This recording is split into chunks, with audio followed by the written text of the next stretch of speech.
4 तारीख को यहाँ के भागलपुर जो जदयू ज़िला है उसके सभी कार्यकर्ताओं से मुलाकात हुई, सभी जितने भी नेतागण हैं उनसे मुलाकात हुई और सभी और सब जो हैं यहाँ पर जो हैं अभी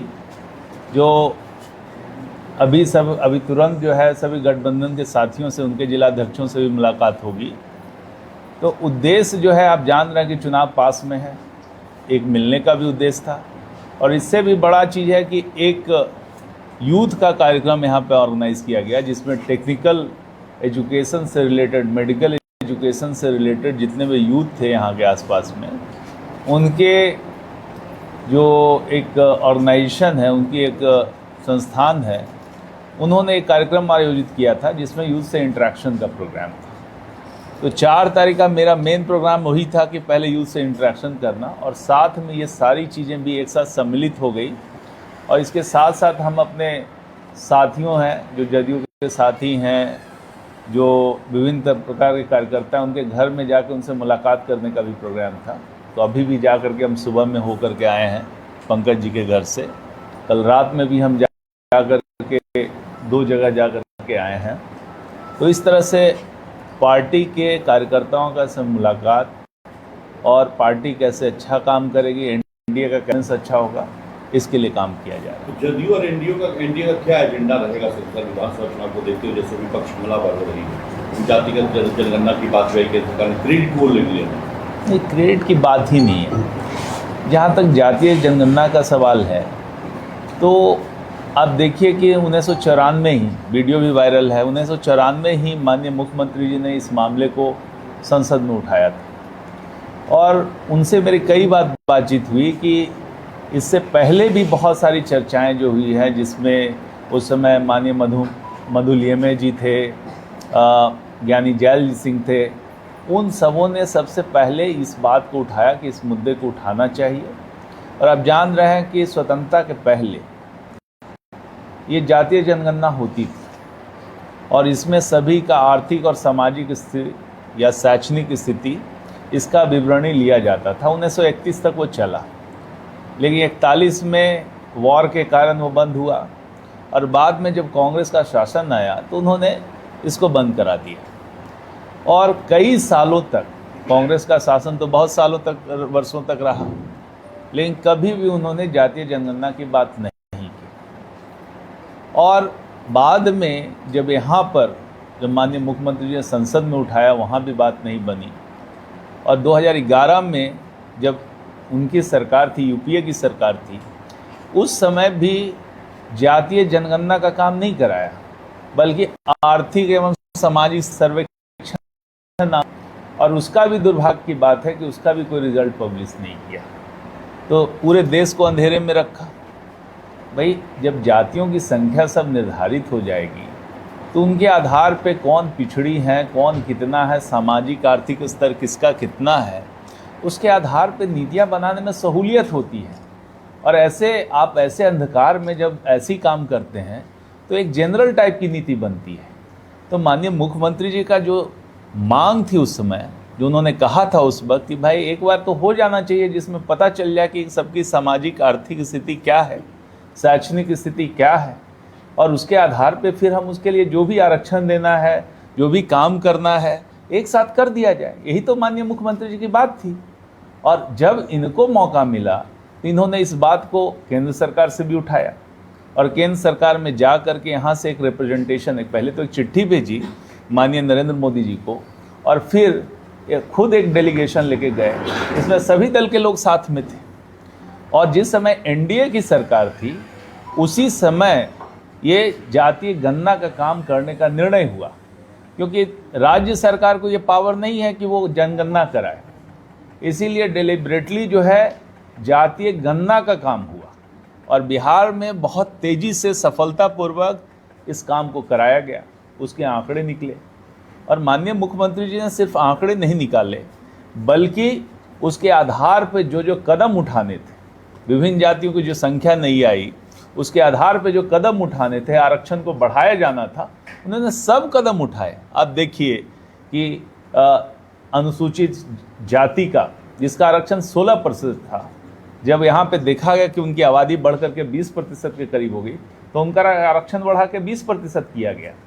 अनुसूचित जनजाति का पहले 1% उनका आरक्षण था, लेकिन जब देखा कि 1.6% उनका हुआ, तो उसको भी बढ़ाकर 2%, उनकी जनसंख्या से भी ज़्यादा दिया गया। अति पिछड़ा वर्ग का जो है 18% था, उसको 7% बढ़ा के 25% किया गया। उसी तरह से बैकवर्ड क्लासेस का भी 6% से बढ़ा दिया गया। तो इस तरह से टोटल जो है 65% आरक्षण का प्रावधान इन्होंने यहाँ पे किया, और इसी के आधार पे जब यहाँ पे किया, लागू कराया गया, तो लेकिन लोगों ने चैलेंज किया हाई कोर्ट में दुर्भाग्यवश हम लोग हार गए। लेकिन उसके बाद जो है कि हमारा सुप्रीम कोर्ट में हम लोगों ने अपील की है। अब है, हम लोग कोशिश करते रहेंगे, और हमारा विश्वास है, हमारी सरकार का विश्वास है कि उसमें हमारे पक्ष में फैसला आएगा, और लोगों को जो उनको लाभ मिलना चाहिए, विभिन्न जातियां, पिछड़ी, दलित, अनुसूचित जाति, अनुसूचित जनजाति, पिछड़ा वर्ग, सबको जो है उनकी जनसंख्या के अनुसार उनको आरक्षण का लाभ मिलेगा।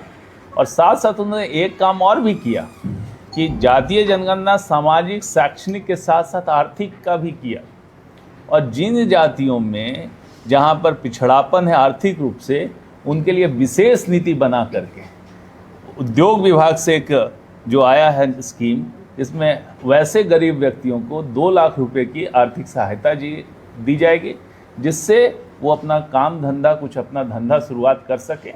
जैसे जीविका के माध्यम से अभी सतत जीविकोपार्जन में 2 लाख रुपए की स्कीम है, जिसमें लोगों को छोटा छोटा लोन दे करके उनकी आर्थिक स्थिति को ठीक किया जाता है।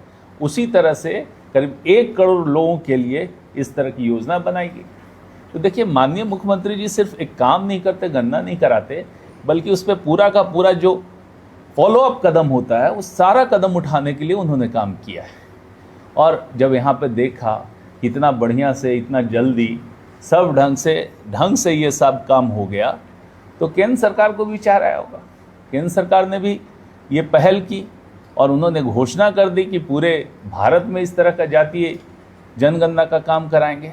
मैं तो केंद्र सरकार का और ख़ास करके प्रधानमंत्री जी को धन्यवाद दूंगा, और ये भी कहूँगा कि नीतीश कुमार जी ने जो पहल रखी है, उसका जो है ये है कि इसका लाभ जो बिहार को मिला है और मिल जाएगा, उसका लाभ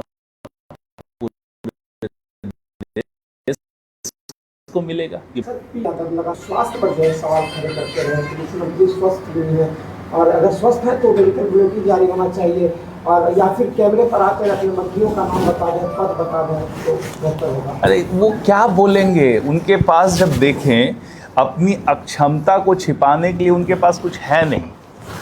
जब तेजस्वी यादव जी की बात, तो लेकिन युवा के अनुसार, युवा सिर्फ युवा जोश नहीं होता, युवा को सब ढंग से देख करके जो काम करने हैं, उनमें तो कुछ क्षमता ही नहीं है।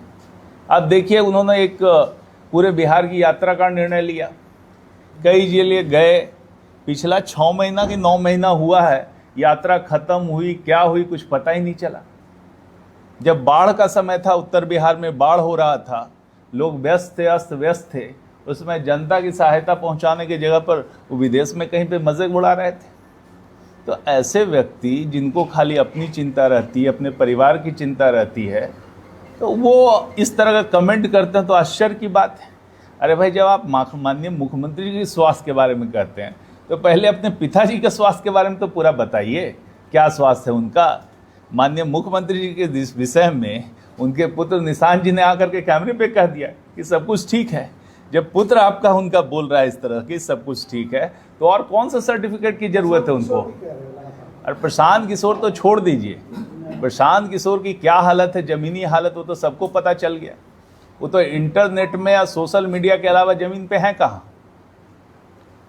जब उन्होंने जमीन पे उतरने की कोशिश की और गांधी मैदान में कहा कि 10 लाख की रैली करेंगे, इतनी बड़ी रैली होगी कि पूरा पटना पट जाएगा, गांधी मैदान ही नहीं सब सड़कें भर जाएगी, और नतीजा क्या हुआ। अरे पैसे हैं करोड़ों, कहाँ से पैसे लाते हैं इतना। इस तरह के पैसे हैं, उससे कुर्सियां खरीदी जा सकती है, आदमी नहीं खरीदा जा सकता है। आप बिहार के लोगों को मूर्ख नहीं बना सकते हैं। बसें आई, मैं कहता हूं कि उस दिन भी बसें भर भर के बसें आई, हज़ारों की संख्या में बसें आई, तो बस में लोग नहीं थे कि लोग उनकी मंशा को जान चुके हैं कि पैसे से हम कार्यकर्ताओं को नहीं खरीद सकते, सबको आप नहीं खरीद सकते। बिहार को आप पैसे के बल पे आप खरीद नहीं सकते हैं, आप पैसे के बल पे कार्यकर्ताओं को नहीं खरीद सकते। आप पैसे पे बढ़ के भाड़े के कर्मचारी रख सकते हैं, और उनके दल में जो भी हैं अधिकांश भाड़े के कर्मचारी हैं। प्रशांत किशोर जी की पार्टी है, पार्टी में एक दूसरे नेता का नाम बता दीजिए, कोई भी और नेता हो उनके, किन्हीं की चर्चा होती है? स्वयं प्रशांत किशोर जी पार्टी में क्या है, उनका स्टेटस क्या है? क्या उन्होंने लिखा है कि मैं पार्टी का क्या हूँ? जन स्वराज पार्टी ये क्या है? हिटलर शाही है कि एक ऊपर से डिक्टेटर बैठा हुआ है, जो कहेगा वैसे पार्टी चलती है? पार्टी डेमोक्रेसी के अनुसार चलती है। वो यहाँ पर इतना कमेंट करते हैं, दूसरे लोगों पे तंज कसते हैं, अपने पार्टी का स्टेटस देखें क्या है। वो खाली फ़ोन करके सोशल मीडिया पे वीडियो रिलीज करके ऐसे पार्टी चलती है? ज़मीनी हकीकत क्या है? अरे भाई, गांधी मैदान में जो उन्होंने रैली की, वो रैली को हम लोग तो कुर्सी रैली कहते हैं। पूरा मैदान भरा हुआ था कुर्सियों से, और बात करते हैं क्या ज़मीनी हकीकत है? कुछ भी नहीं है। ज़मीन पे पूरा सफ़ा है और दफ़ा है। बिहार की जनता उनको पहचान चुकी है कि इस तरह से बात करने में कभी ये बात कभी वो बात, और तुरंत जाके तमिलनाडु में फिर से पुराना काम। आप देखिए, जो भी उन्होंने कहा है सबके उल्टा किया है। जब शुरू में कहा कि अब मैं उस काम को नहीं करूँगा, तुरंत तमिलनाडु में जाकर के काम करना शुरू कर दिया। अरे भाई, इतना पैसा जब उनका पूरा का पूरा हिसाब किया जाए तो पता चल जाएगा कहाँ से ला रहे हैं पैसा, इतना कहाँ से ये आ रहा है। तो कभी उन्होंने साफ नहीं किया इस बात को। अब जांच चली है तो कुछ कुछ बातें निकल के भी सामने आ रही है, कहाँ से फंडिंग हो रहा है, क्या हो रहा है। तो भाई, आप पूरे बिहार को इस तरह से भाड़े के कर्मचारियों से नहीं चला सकते। हमारे कार्यकर्ता होते हैं जो भावना से जुड़े होते हैं, पब्लिक होती है भावना से जुड़ी होती है। माननीय नीतीश कुमार जी 20 वर्षों से बिहार को इस बढ़िया से चला रहे हैं कि बिहार कहाँ था और कहाँ पहुँचा है, ये सबके नज़र के सामने है। आज जनता का भरोसा माननीय नीतीश कुमार जी पे है। आगे भी सर नीतीश जी का ही नेतृत्व रहेगा या फिर कोई और? नीतीश जी रहेंगे। अरे भाई, सब लोग जब चुनाव नीतीश जी के नेतृत्व में लड़ा जाएगा तो जाहिर है चुनाव जिसके नेतृत्व में लड़ा जाता है उसी के नेतृत्व में शासन व्यवस्था भी रहती है। पहले भी चुनाव लड़ा गया है और उसी सबने हामी भरी है इस पे। लेकिन सर, चर्चा ये है जदयू में भी कहीं अंदर खाने चल रही है कि नीतीश जी के उत्तराधिकारी के रूप में मनीष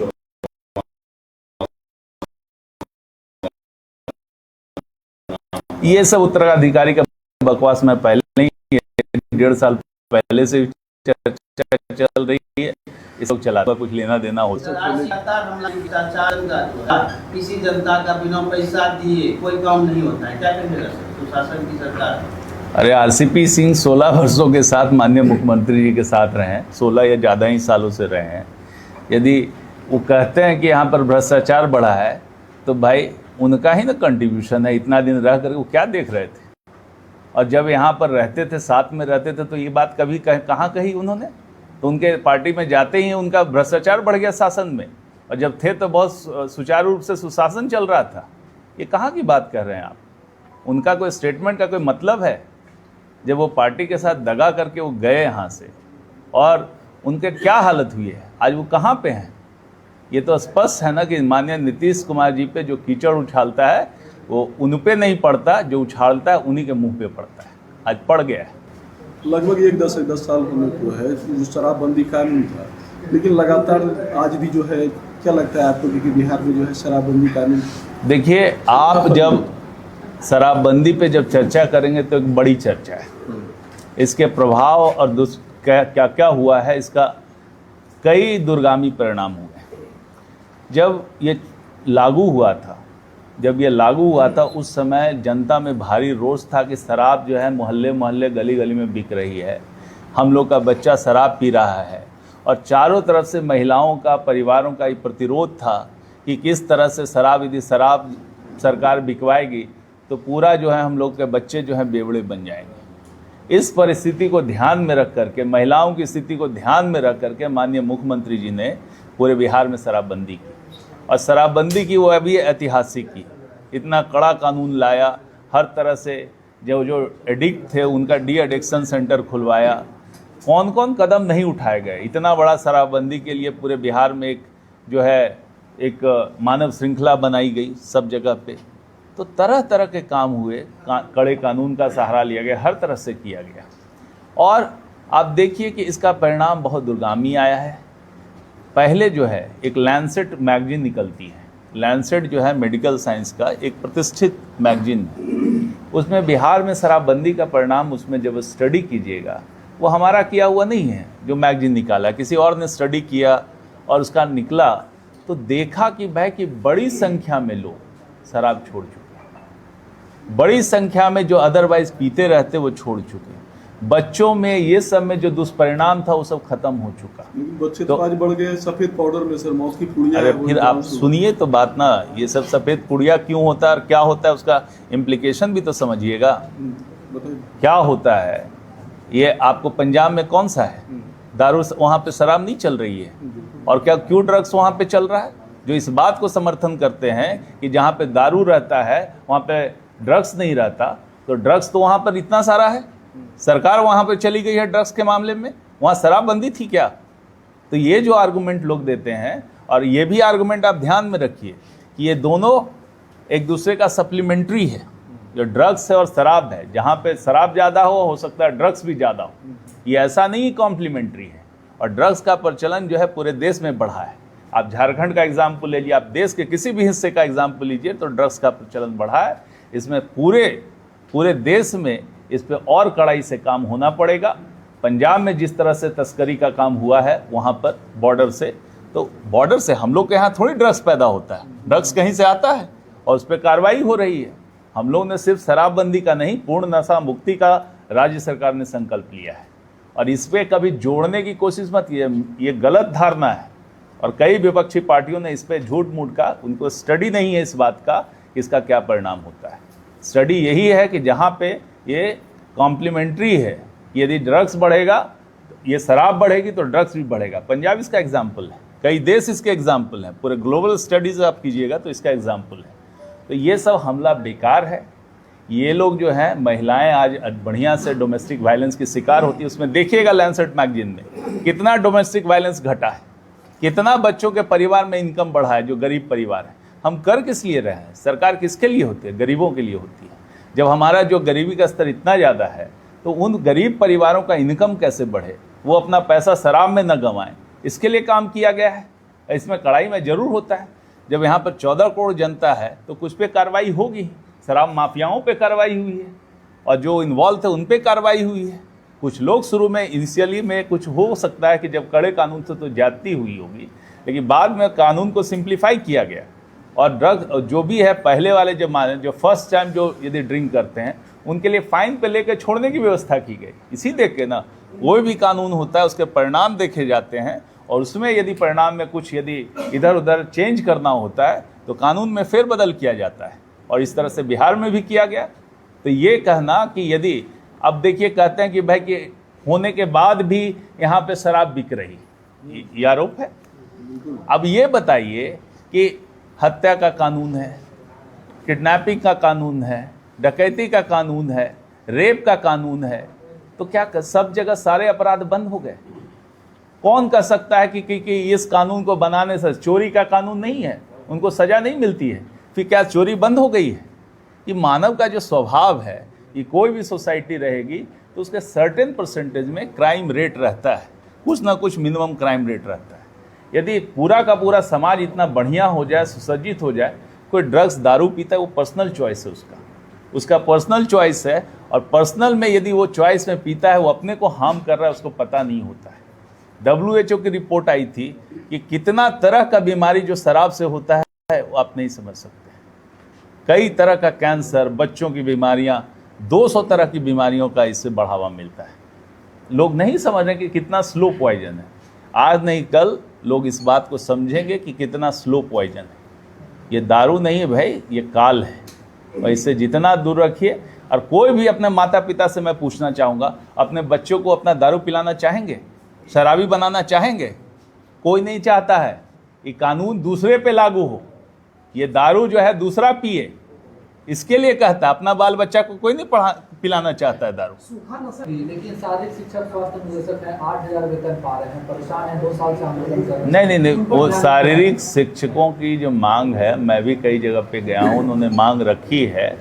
उनका मांग जो है हम लोग विचार कर रहे हैं, सरकार में उनका मांग पे विचार किया जाएगा और मुझे लगता है कि जो भी है सरकार उस पर एक निर्णय लेगी। चिराग साथ रहेंगे ना सर? चिराग इस बार की विधानसभा चुनाव में क्यों नहीं भाई, हम लोग गठबंधन में 5 साथी ऑलरेडी हैं और सब लोग ऊपर से नीचे तक सब लोग मिल करके चुनाव लड़ेंगे। पूरा भरोसा है कि हम लोग सब मिल के चुनाव लड़ रहे हैं। देखिए, करीब 3 तारीख को मैं भागलपुर पहुंचा हूं। 3 तारीख को